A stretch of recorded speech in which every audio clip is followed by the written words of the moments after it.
Assalamualaikum warahmatullahi wabarakatuh. Ya, selamat malam Mbak Aini. Ya, waalaikumsalam Mbak Aini. Akhirnya malam hari ini ada juga teman yang masuk. Saya menunggu 40 menit yang lalu ya. Akhirnya Mbak Aini masuk. Ya, oke. Sebelum kita memulai pelajaran malam hari ini, mari kita berdoa. Semoga apa yang kita pelajari bermanfaat bagi kita semua. Berdoa mulai. Berdoa selesai.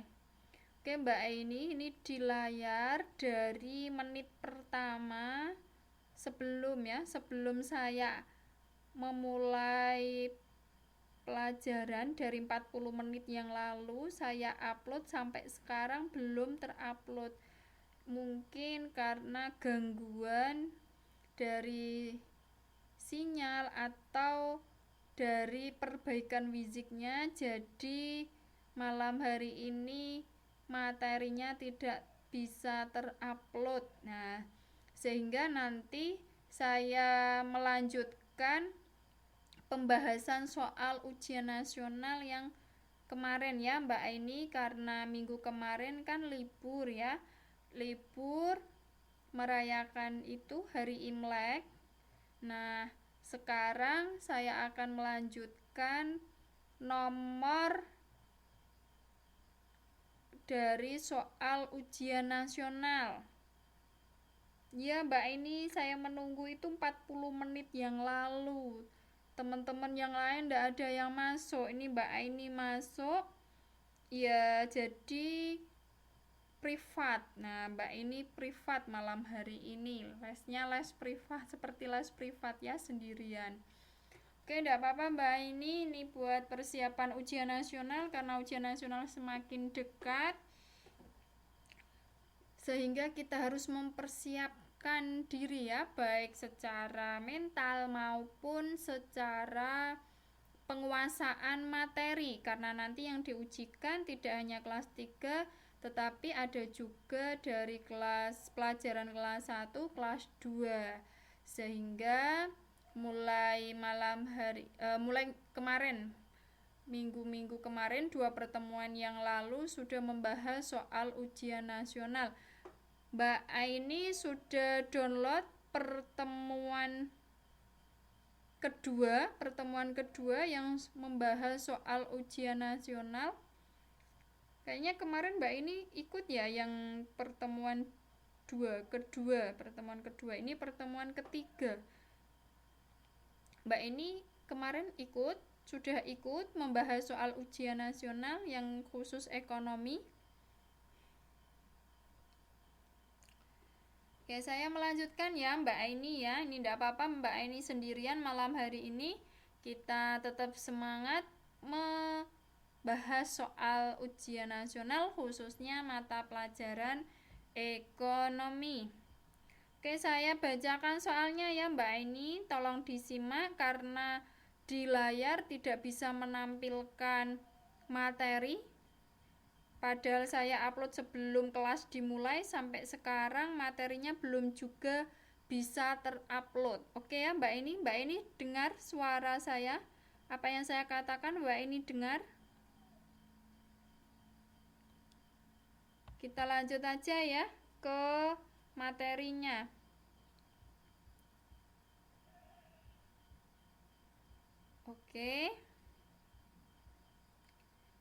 Oke, Mbak Aini mendengarkan apa yang saya sampaikan ya, karena layarnya tidak bisa mengupload file, sehingga soalnya saya bacakan. Kemarin kita membahas sampai nomor 7. Sekarang membahas nomor 8. Mengenai penawaran barang atau jasa ya. Barang atau penawaran. Oke Mbak Aini. Ini Mbak Aini sudah konsentrasi ke pelajaran atau menunggu beberapa menit.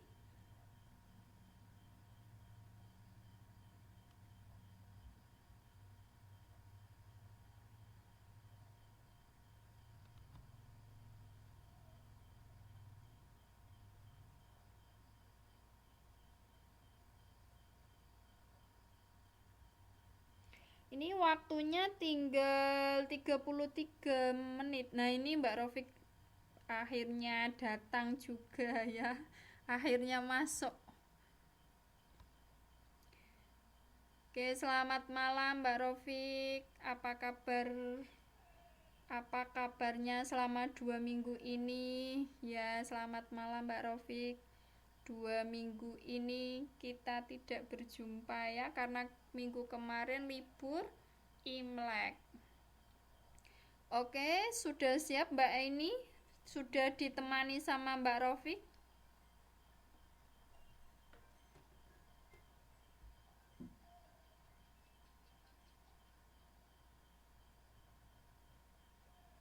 Ya, sudah siap ya Mbak Aini sama Mbak Rofik ya, buat melanjutkan pembahasan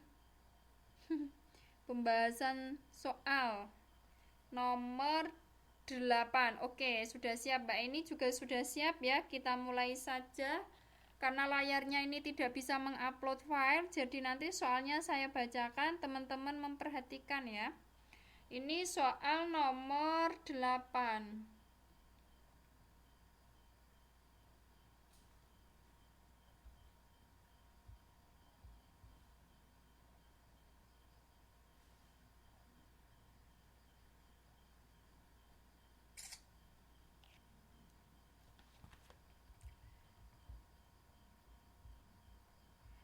Oke, saya bacakan, teman-teman memperhatikan karena layarnya tidak bisa mengupload file. Soal nomor 8 berkenaan dengan penawaran ya, penawaran barang ataupun jasa. Di sini soalnya perhatikan data berikut. Oke. Yang pertama, pembuatan sepatu dengan menggunakan teknologi tinggi. Kedua, bahan baku kulit mengalami kenaikan harga. Ketiga, biaya produksi sepatu.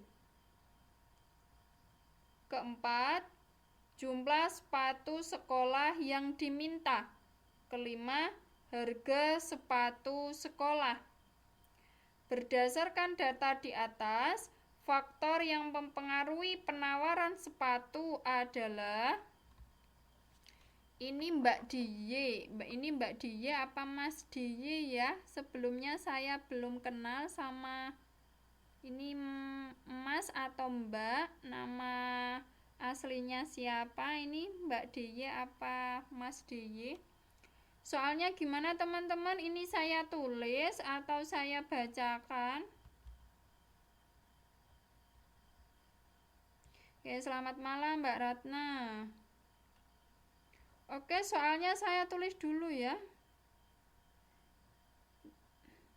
Ya, enggak apa-apa Mbak Ratna, ini baru dimulai karena saya dari tadi menunggu teman-teman masuk. Ini dari tadi teman-teman baru masuk sehingga kelasnya baru dimulai. Ditulis di whiteboard. Ditulis di sini aja ya, kalau di whiteboard lama. Oke, ditulis di sini aja ya. Oke, enggak apa-apa, kita mulai saja. Tetap kita semangat meskipun waktunya tinggal 30 menit. Oke, enggak apa-apa. Kita bahas nomor 8. Saya tuliskan soalnya.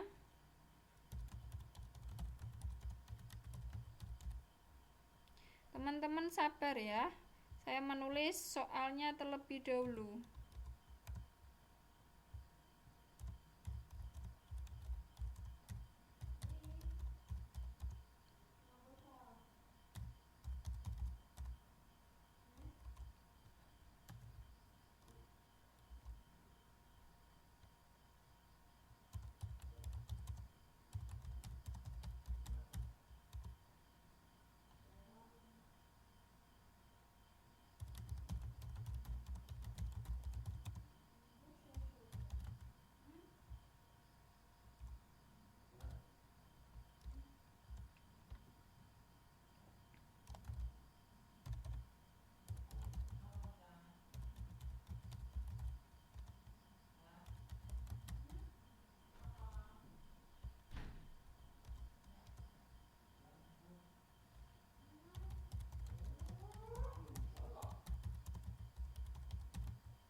Oke, ini soal nomor 8. Silakan teman-teman mencermati.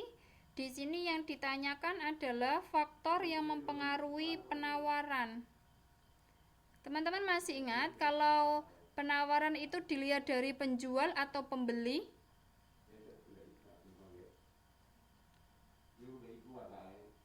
Oke.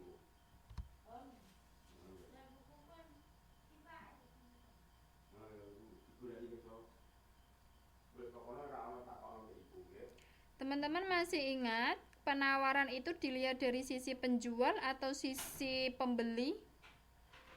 Penawaran. Penawaran berarti menawarkan. Ayo, ini Mbak Diye. Menawarkan. Kalau menawarkan itu dari pembeli atau penjual? Oke, penjual ya Mbak Diye ya. Kalau pembeli itu permintaan. Kalau penawaran itu penjual. Nah, kita kembali lagi ke soal nomor 8. Di sini ingat ya, kalau pembeli itu permintaan, kalau penawaran itu penjual. Sehingga di sini dilihat dari penjual, pedagang ataupun produsen. Produsen itu orang yang menghasilkan barang. Jadi kalau dilihat dari penjual atau penawaran itu bisa dilihat dari penjual, pedagang maupun produsen, orang yang menghasilkan barang. Nah, menurut teman-teman dari 1, 2, 3, 4, 5, manakah faktor yang mempengaruhi penawaran sepatu? Kalau dilihat dari penjual, produsen. Di sini produsen ya, karena orang yang menghasilkan barang. Di sini disebutkan yang pertama, pembuatan sepatu dengan mesin teknologi tinggi. Kedua, bahan baku kulit mengalami kenaikan harga. Ketiga, biaya produksi sepatu. Keempat, jumlah sepatu yang diminta. Kelima, harga sepatu sekolah. Menurut teman-teman, nomor berapakah? Ada 3 nomor yang mempengaruhi penawaran. Menurut teman-teman, nomor mana sajakah itu? Oke. Mbak Diyi 5. Ada 3 nomor, Mbak. Ada 3 nomor yang mempengaruhi penawaran. Ini Mbak Rofik 1, 2, 3. Yuk, Mbak Diyi mau menambahkan 2 nomor lagi. Nomor berapakah? Ada 3 nomor yang mempengaruhi penawaran. Ini Mbak Rofik sudah mengemukakan pendapatnya 1, 2, 3. Kita kembali lagi ke soalnya. Mbak Rofik 1, 2, 3. Ada yang mau menjawab? Ini Mbak Die sama Mbak Rofik sudah mengemukakan jawabannya. Apakah Mbak Ratna sama Mbak Aini punya jawaban yang lain?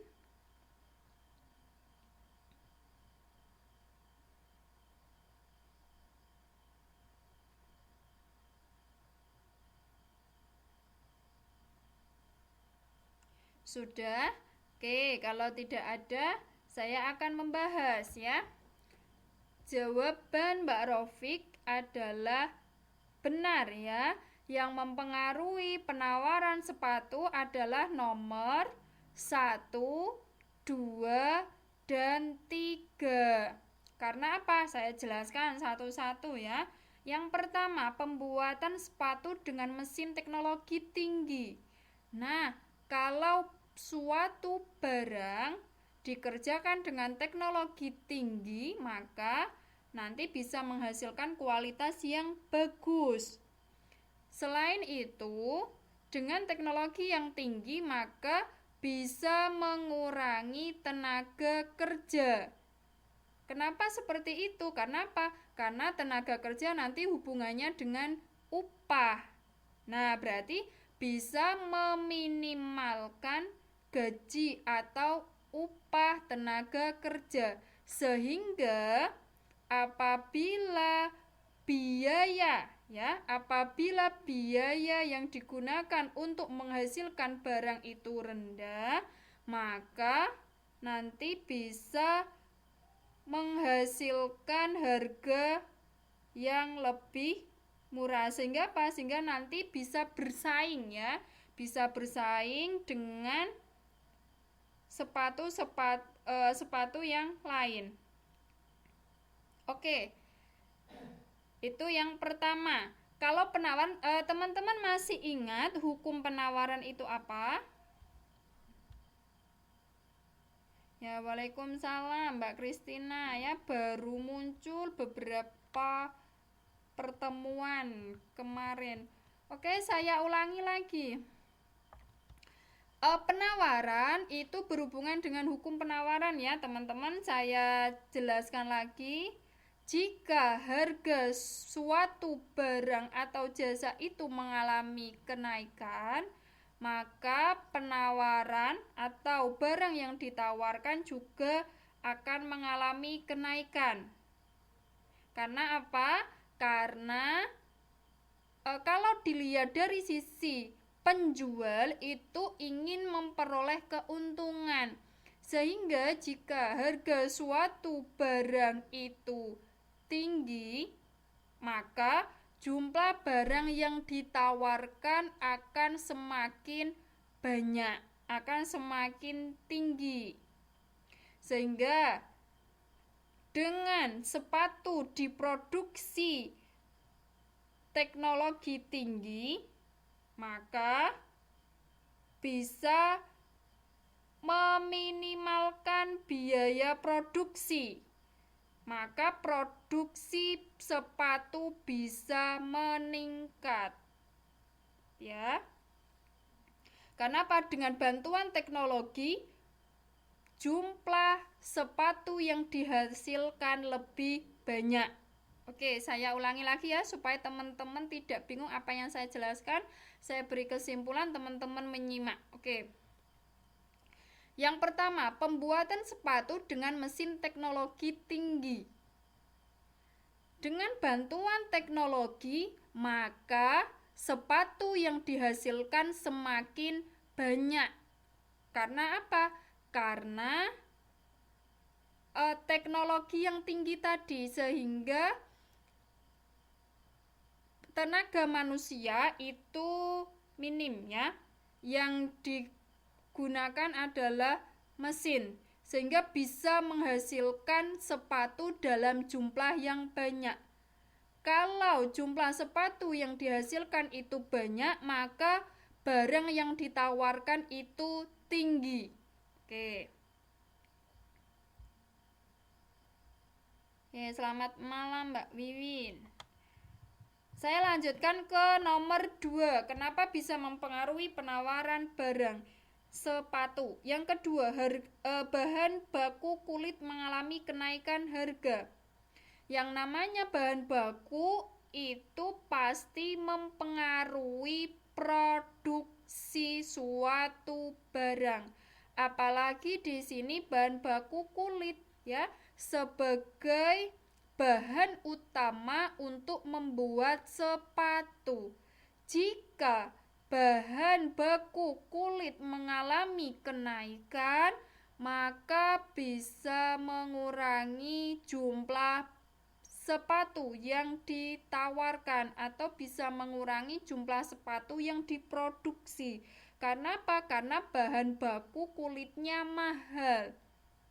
Sehingga nanti jika tetap diproduksi, takut akan mengalami kerugian. Karena nanti harga jualnya itu bisa mengalami kenaikan. Oke, itu ya teman-teman ya.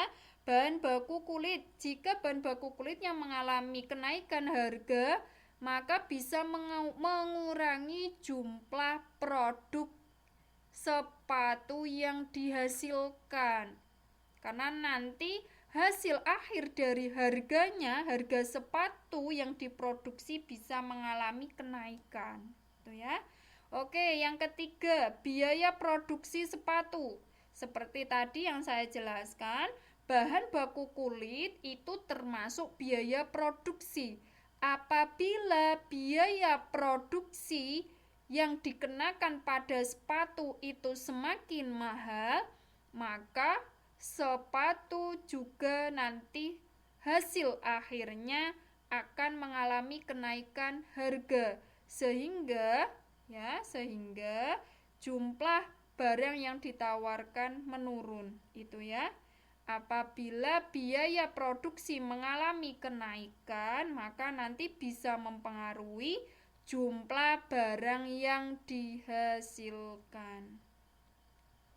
Oke, kalau tadi dengan menggunakan teknologi yang tinggi, maka sepatu bisa dihasilkan dalam jumlah yang sangat banyak. Berarti penawaran sepatu jumlahnya banyak karena bantuan teknologi.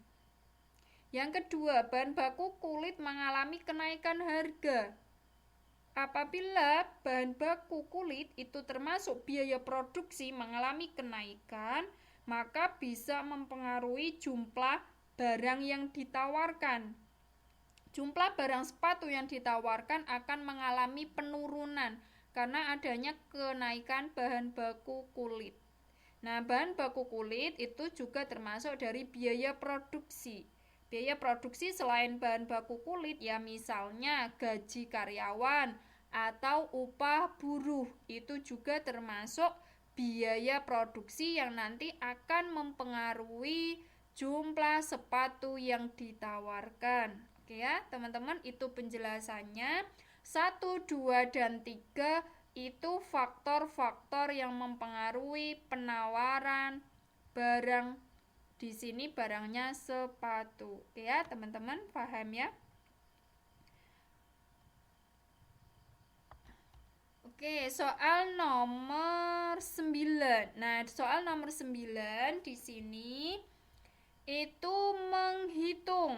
Nah, nanti saya jelaskan di whiteboard. Ini soal nomor 9 berkenaan dengan fungsi permintaan.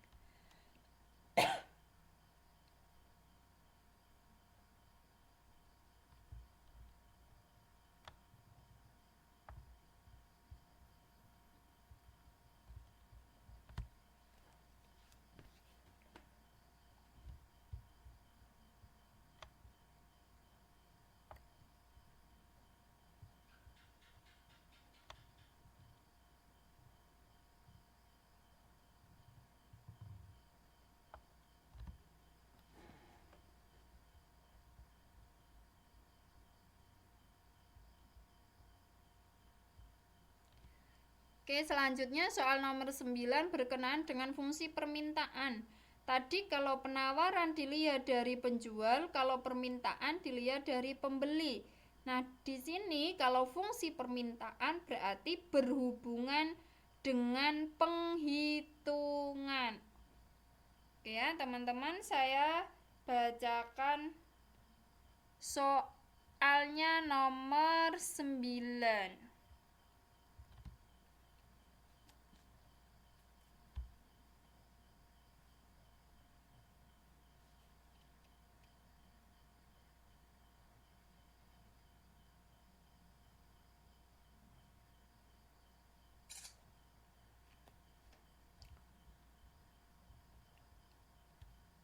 Kita lihat di whiteboard.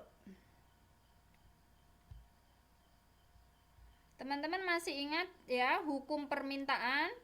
Hukum permintaan itu jika kebalikan dari hukum penawaran tadi ya. Jika harganya rendah, jika harga suatu barang atau jasa itu rendah, maka barang yang diminta itu meningkat. Ya, kalau dari sisi pembeli, jika harga suatu barang ataupun jasa itu mengalami kenaikan, maka jumlah barang yang diminta akan menurun. Nah,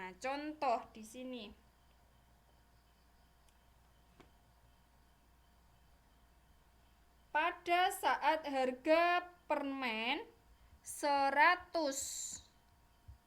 Oke, pada saat harga permen itu 100 rupiah per buah, 100 rupiah per buah, maka kalau dalam bentuk uang itu disimbolkan P. P itu price. P1 itu sebelum terjadi perubahan 100.000 per buah, maka jumlah permen yang diminta itu sebanyak 50 buah. Nah, oke, silakan teman-teman menyimak. 50 buah.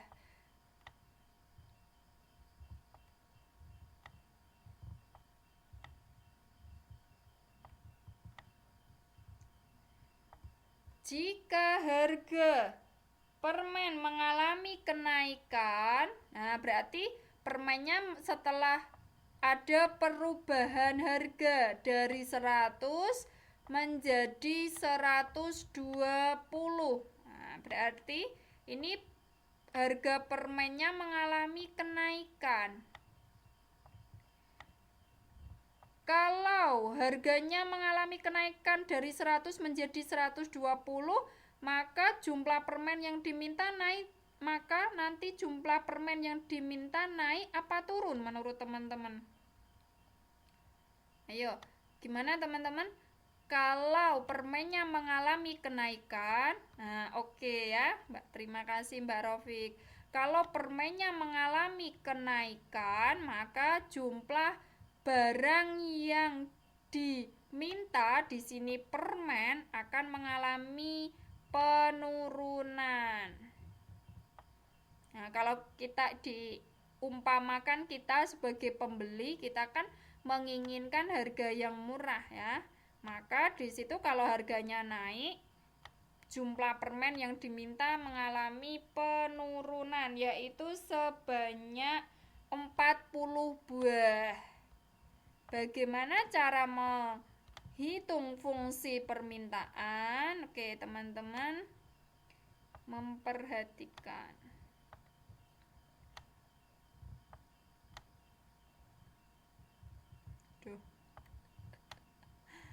Oke, rumusnya di sini kenapa saya pakai P1 dan P2?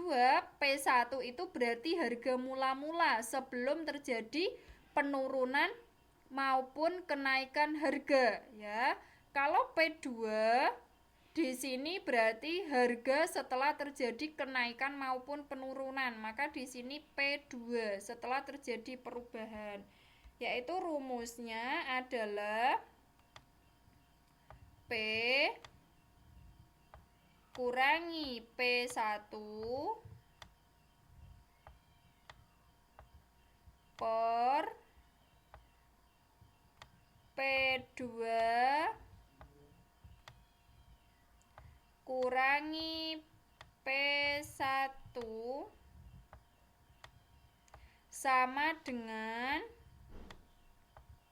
Q kurangi Q1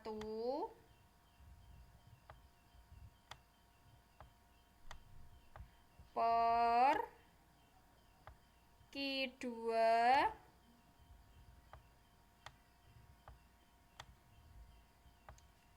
kurangi Q1. Oke, kita masukkan P, karena fungsi berarti P-nya tetap, kita tulis tetap P. P kurangi P1, di sini 100, maka dimasukkan 100.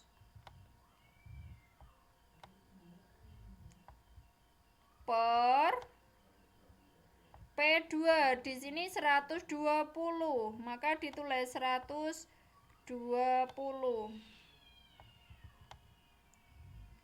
Dikurangi P1, P1-nya 100, maka ditulis 100.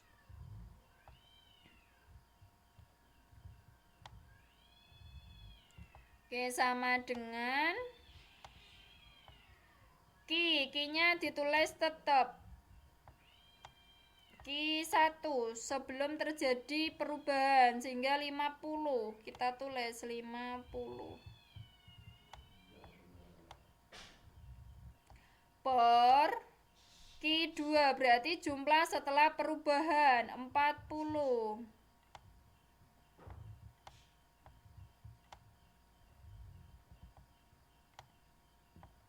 Q1-nya 50. Oke, kalau sudah kita hitung P-100 ditulis kembali P-100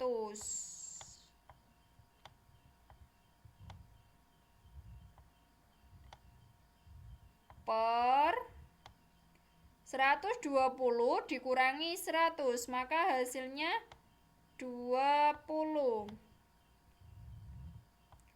Sama dengan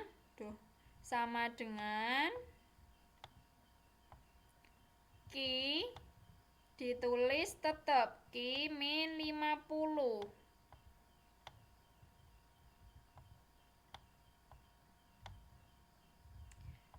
Oke, per 40 kurangi 50. Berapakah teman-teman hasil dari 40 kurangi 50? Yo, menurut teman-teman berapakah angkanya? Jumlah barang yang diminta, jumlah permen yang diminta menjadi berapa? 40 kurangi 50.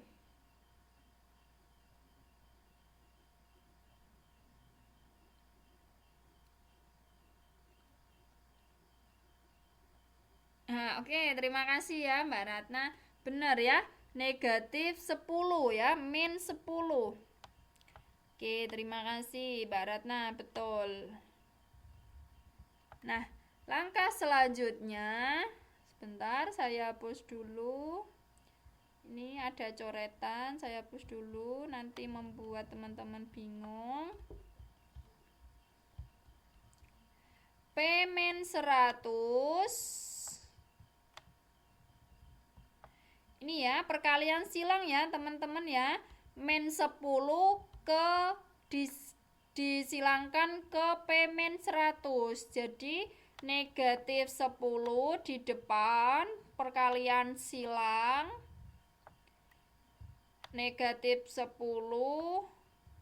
P-100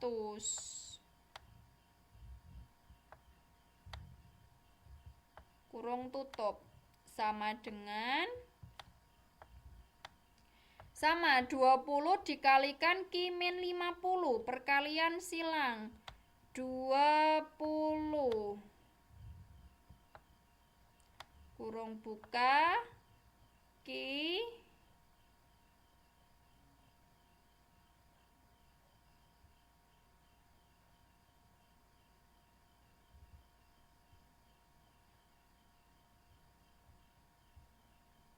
Oke teman-teman, saya tambahkan waktunya 5 menit karena ini waktunya habis.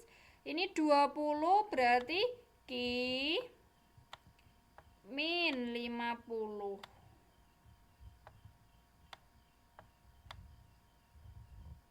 Kurung tutup. Nah, kalau sudah seperti ini kita kalikan untuk membuang kurung buka sama kurung tutupnya ya, sehingga dikalikan negatif 10 kali P, maka hasilnya negatif 10 P ya. Oke, saya tanya teman-teman, negatif 10 dikali negatif 100 berapa teman-teman? Negatif 10 dikali negatif 100.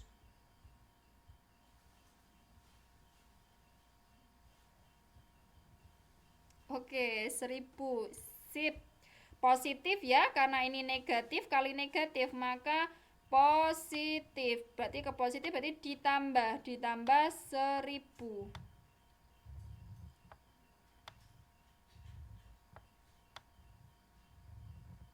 Sama dengan Q-nya hilang.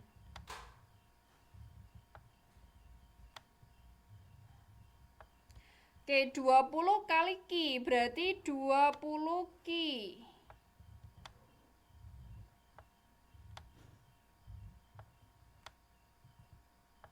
20 kali negatif 50. Ayo, berapa teman-teman? 20 kali negatif 50.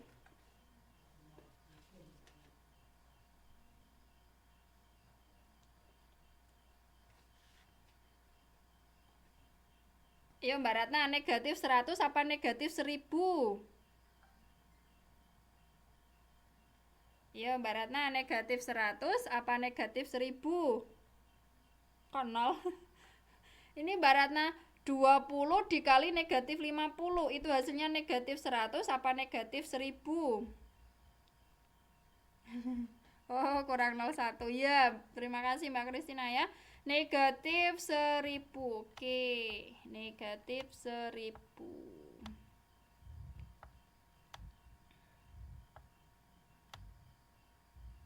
Nah, sehingga kalau seperti ini, maka di sini di soalnya diubah ke dalam Ki sama dengan. Nah, kalau diubah ke Ki sama dengan, maka Ki-nya tetap di sebelah kanan ya. Kalau nanti diubah ke sebelah kiri, tandanya dari positif menjadi negatif. Jadi, yang Ki-nya supaya tetap positif, biar di kanan. Kita ubah yang negatif 1000 ya. Diubah geser ke sebelah kiri sama dengan, maka negatif 10P ditambah 1000.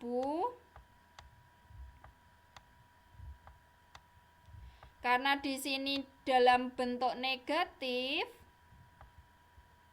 negatif di sebelah kanan sama dengan, diubah ke kiri, maka dari negatif menjadi positif. Berarti positif 1000.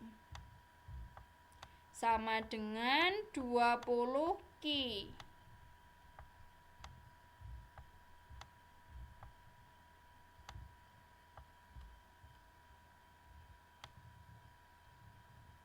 Kita jumlahkan negatif 10P. Karena yang dicari Ki sama dengan, maka 10P ditambah 1000 tambah 1000, maka hasilnya 2000. Sama dengan 20 Ki. Nah, di sini Ki itu punya pembagi 20, maka semuanya dibagi 20. Jangan yang di sebelah sini ya, kita sama dengankan aja yang bawahnya lagi. Ki sama dengan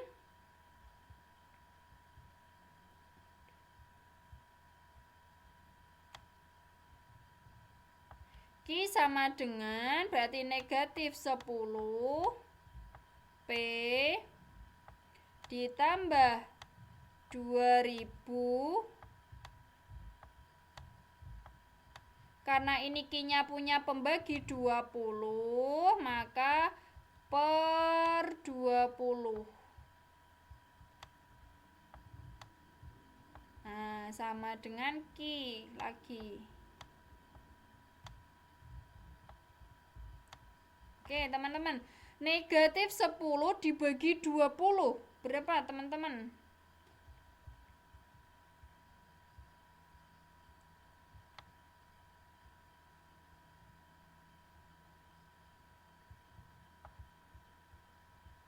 Oke, teman-teman, berapa ya?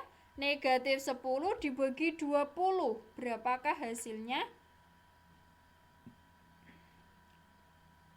Ini nanti akan membentuk fungsi permintaan. Iya, terima kasih Mbak Ratna. Ya, Barofik sip. Terima kasih, betul jawabannya. Yaitu negatif 0,5P ya, negatif 0,5P ditambah 2000 dibagi 20, berapakah hasilnya? 2000 dibagi 20.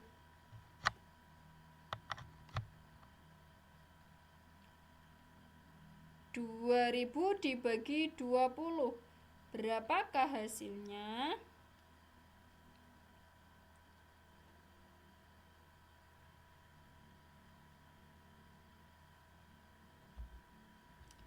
Oke ya, 2000 dibagi 20 hasilnya adalah 100. Nah, berarti di sini fungsi permintaannya negatif 0,5 bisa juga ditulis dengan 1/2 ya, kan setengah ya.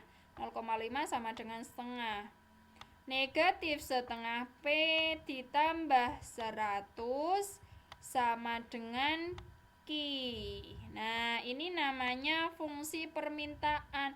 Loh Bu, kenapa di situ kok tandanya negatif? Karena ingat di hukum permintaan ya, jika harga mengalami kenaikan, maka jumlah barang yang diminta akan turun. Hubungannya terbalik ya, jika yang satu naik maka yang satunya turun, sehingga di sini tandanya negatif. Nah, teman-teman tidak usah bingung, loh Bu kok tandanya negatif? Iya, karena apa? Sesuai dengan hukum permintaan, jika harga suatu barang itu mengalami kenaikan, maka jumlah barang yang diminta akan turun, sehingga tandanya negatif. Nah, inilah yang dinamakan fungsi permintaan. Oke, sampai sini teman-teman, ada yang ditanyakan? Ini namanya fungsi permintaan. Ini menjawab soal nomor 9.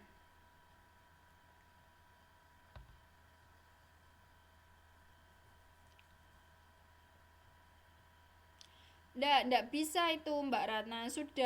Ini sudah hasil akhir. Karena apa? Di sini ada variabel P-nya. Di sini ada variabel Q, jadi tidak bisa ditambahkan. Yang sini yang 100 tidak punya variabel, dia konstanta sehingga tidak bisa dijumlahkan, itu ya. Jadi ini hasil akhirnya. Inilah yang dinamakan fungsi permintaan. Oke, minggu depan kalau teman-teman ingin meningkatkan pemahaman teman-teman lagi, saya beri soal 1 ya. Saya beri soal 1 untuk teman-teman mencoba apakah teman-teman sudah paham atau belum dengan cara yang saya berikan penjelasannya. Oke ya teman-teman, sampai jumpa di minggu depan. Karena ini waktunya sudah habis, saya cukupkan malam hari ini. Minggu depan jangan lupa tetap semangat untuk menghadapi ujian ya teman-teman, meskipun sibuk ya. Aduh, habis dah.